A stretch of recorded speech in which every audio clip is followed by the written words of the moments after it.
नमस्कार दोस्तों, स्वागत है आप सभी का आपके अपने YouTube चैनल एग्जाम प्रेप पे। एसएससी जीडी कांस्टेबल सीरीज का ये है 1000 जीके चयनित प्रश्न का भाग 4। आज जो क्वेश्चंस हैं ये बार बार पूछे जाते हैं एसएससी के विभिन्न एग्जाम्स में, तो अच्छे से रट लीजिए इन प्रश्नों को, आएगा आपके एसएससी जीडी एग्जाम में भी इनसे प्रश्न। तो चलिए देखते हैं कौन से प्रश्न हैं जो कि पूछे जाते हैं एसएससी जीडी के एग्जाम में। पहला प्रश्न आपके सामने है, मूल संविधान में कुल कितने मूल कर्तव्य थे? पूछा जा रहा है मूल संविधान में मूल कर्तव्यों की संख्या, और आपके ऑप्शंस हैं 1, 2, 3 या फिर इनमें से कोई नहीं। तो मूल संविधान में कितने थे मूल कर्तव्य? तो मूल संविधान में मूल कर्तव्यों की संख्या थी कितनी? 0। एक भी मूल कर्तव्य नहीं थे, एक भी कर्तव्य नहीं थे मूल संविधान में। ठीक है ना? तो ये कब जोड़े गए? ये जोड़े गए 42वें संविधान संशोधन के द्वारा। कब? 1976 ईस्वी में। कौन सी समिति थी? तो ये समिति थी स्वर्ण सिंह समिति। इसकी सिफारिश पे कितने मूल कर्तव्य जोड़े गए? इसकी सिफारिश पे कुल 10 मूल कर्तव्य जोड़े गए। इस समिति ने सिफारिश की थी 8 मूल कर्तव्यों की, लेकिन जोड़े गए 10 मूल कर्तव्य। और एक और मूल कर्तव्य जोड़ा गया शिक्षा से संबंधित, और आज की तारीख में मूल कर्तव्यों की संख्या है 11।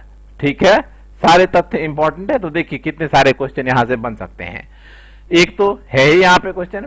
दूसरा क्वेश्चन बन सकता है कि किस वर्ष जोड़ा गया मूल कर्तव्य। तीसरा क्वेश्चन बन सकता है कौन से संविधान संशोधन के द्वारा जोड़ा गया, तो उत्तर होगा 42वें संविधान संशोधन के द्वारा। चौथा प्रश्न बनेगा स्वर्ण सिंह समिति की सिफारिश से संबंधित कौन सी समिति की सिफारिश के आधार पर जोड़ा गया। पांचवा प्रश्न बनेगा कि इस समिति ने कितने मूल कर्तव्यों की सिफारिश की थी। छठा प्रश्न बनेगा कि इस समिति की सिफारिश के बाद कितने मूल कर्तव्य शामिल किए गए थे 42वें संविधान संशोधन के द्वारा। और सातवां प्रश्न यहां से बन सकता है कि आज की तारीख में कुल मूल कर्तव्यों की संख्या कितनी है। तो ये 7 प्रश्न तो हमने डिस्कस किए यहाँ पे। ठीक है, चलिए अगला प्रश्न देखते हैं। क्वेश्चन है बच्चे, कबीर के गुरु कौन थे? कबीर के गुरु का नाम बताना है आपको, और आपके ऑप्शंस हैं वल्लभाचार्य, रामानंद, नामदेव या फिर रामानुज। तो कबीर के जो गुरु थे उनका क्या नाम था? वो थे जाने माने संत कौन? रामानंद। ऑप्शन नंबर बी है इस प्रश्न का सही उत्तर। ठीक है ना? चलिए आगे बढ़ते हैं, लेकिन उससे पहले जान लीजिए थोड़ा इनके बारे में भी। तो ये जो थे ये संत थे, और इन्होंने कौन से संप्रदाय की स्थापना की थी? तो इन्होंने रामानंद संप्रदाय की स्थापना की थी। ठीक है ना? याद रखेंगे, इंपॉर्टेंट है। अगला प्रश्न आपके लिए, मदन मोहन मालवीय को महामना की उपाधि किसने दी?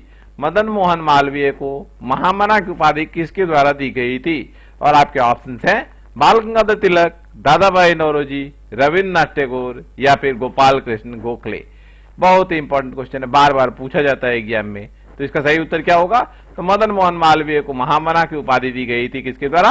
रविन्द्रनाथ टैगोर के द्वारा। याद रखिएगा, पूछा जाता है आपके एग्जाम में। तो अगला प्रश्न देखते हैं, आर्य समाज के संस्थापक कौन थे? ये वो सारे क्वेश्चन हैं जो कि एसएससी के एग्जाम में बार बार पूछे जाते हैं, तो अच्छे से रट लीजिए इन प्रश्नों को, जीडी एग्जाम के लिए बहुत ही इंपॉर्टेंट है। आर्य समाज के संस्थापक का नाम पूछा गया आपसे, स्वामी विवेकानंद, स्वामी दयानंद सरस्वती, राजा राम मोहन राय या फिर एनी बेसेंट। तो आर्य समाज के संस्थापक कौन थे? स्वामी विवेकानंद? नहीं, आर्य समाज के संस्थापक थे स्वामी दयानंद सरस्वती। ठीक है ना? चलिए अगला प्रश्न देखते हैं। क्वेश्चन है, भारत के अंतरिम संसद में सदस्यों की संख्या कितनी थी? भारत की इंटरिम पार्लियामेंट में सदस्यों की संख्या पूछी गई है आपसे, और आपके ऑप्शंस हैं 296, 389, 323 या फिर 312। तो अंतरिम सदस्य में कुल कितने सदस्य थे ये बताने हैं आपको। 3 सितंबर 1946 का डेट याद रखेंगे, अंतरिम सरकार बनी थी, और ये कितने सदस्यों में से बनाई गई थी? तो कुल सदस्यों की संख्या जो थी अंतरिम संसद में वो थी 296, 296। पहले जो संविधान सभा बनी थी उसमें कुल 389 सदस्य थे, लेकिन जब पाकिस्तान विभाजन हुआ, पाकिस्तान बनाने की घोषणा की गई, तो कुल सदस्यों की संख्या घट के रह गई कितनी? 296। ठीक है ना? याद रखेंगे, वेरी वेरी इंपॉर्टेंट क्वेश्चन। यदि अभी तक आपने चैनल सब्सक्राइब नहीं किया तो चैनल सब्सक्राइब कर लीजिए और वीडियो को लाइक शेयर करना ना भूलना, ताकि मैं भी मोटिवेटेड रहूं और आपके लिए वीडियो चलाता रहूं। लीजिए अगला प्रश्न ये रहा, आर्थिक नियोजन भारतीय संविधान की किस सूची में शामिल है? आर्थिक नियोजन अर्थात इकोनॉमिक प्लानिंग की बात हो रही है, कौन सी सूची में यह है? समवर्ती सूची अर्थात कॉन्करेंट लिस्ट, राज्य सूची अर्थात स्टेट लिस्ट, संघ सूची अर्थात यूनियन लिस्ट, या फिर अवशिष्ट सूची अर्थात रेजिडुअल लिस्ट? क्या होगा सही उत्तर इस प्रश्न का? बताइए क्या होगा। तो आर्थिक नियोजन जो है, इकोनॉमिक प्लानिंग, ये स्टेट की भी जिम्मेदारी है और यूनियन की भी जिम्मेदारी है। तो कौन से लिस्ट में हो गया? ये आ गया आपका समवर्ती सूची में। समवर्ती सूची का भाग है आर्थिक नियोजन। समवर्ती सूची में क्या होता है? इस पे कानून बनाने का अधिकार राज्य और केंद्र दोनों के पास होता है, लेकिन यदि दोनों के कानून में भिन्नता है, असंगति है, तो जो कानून केंद्र बनाता है वो वैलिड होता है, वो मान्य होता है, वो अधिमान्य होता है राज्य द्वारा बनाए गए कानून के ऊपर। ठीक है, लीजिए अगला प्रश्न ये रहा, भारत के अटॉर्नी जनरल की नियुक्ति कौन करता है? बहुत ही बार पूछा जाता है ये क्वेश्चन, साधारण सा प्रश्न है, आप लोगों को तो अब तक ये याद हो चुका होगा, कितने बार मैंने ही डिस्कस किया है प्रश्न। बताइए क्या होगा सही उत्तर? भारत के अटॉर्नी जनरल की नियुक्ति कौन करता है? अटॉर्नी जनरल की नियुक्ति, महान्यायवादी बोलते हैं इसे हिंदी में, तो इसकी नियुक्ति कौन करता है ये बताना है आपको। और आपके ऑप्शन है आपके सामने, प्रधानमंत्री, मुख्य न्यायाधीश, कानून मंत्री, या फिर राष्ट्रपति। तो भारत के महान्यायवादी की नियुक्ति की जाती है किसके द्वारा? भारत के राष्ट्रपति के द्वारा। अनुच्छेद है 76, अनुच्छेद 76 के तहत ये नियुक्ति होती है।